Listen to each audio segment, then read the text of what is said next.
Terpergok saat mencuri satu unit sepeda motor di Kampung Setia Bakti, Kecamatan Seputi Banyak. Dua pelaku berhasil diamankan warga dan pihak kepolisian. Aksi pelaku kadut, 52, warga Kecamatan Trimurjo dan Katem, 36, warga Kecamatan Bandar Mataram diketahui saksi, 40, yang melihat kedua pelaku hendak mencuri motor korban N, 29.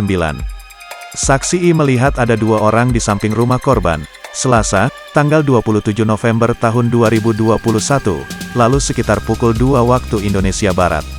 Saksi curiga melihat gerak-gerik keduanya.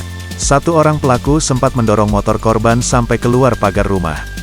Namun ditinggalkan pelaku karena diteriaki oleh saksi. Pelaku kemudian meninggalkan motor korban dan kemudian berboncengan dengan motor milik mereka ke kabur melewati jalan kampung, terangnya, Minggu, tanggal 5 Desember tahun 2021. Di waktu yang bersamaan, korban dan saksi telah menghubungi pihak Polsek Seputi Banyak.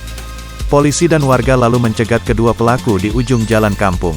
Karena panik motor pelaku ini menabrak sejumlah orang yang mencegatnya di pinggir jalan. Saksi hanya mengalami luka dan korban terjatuh dari motornya, jelas Kapolsek Seputi Banyak Ibtu Tarmuji mendampingi Kapolres AKBP Oni Prasetya.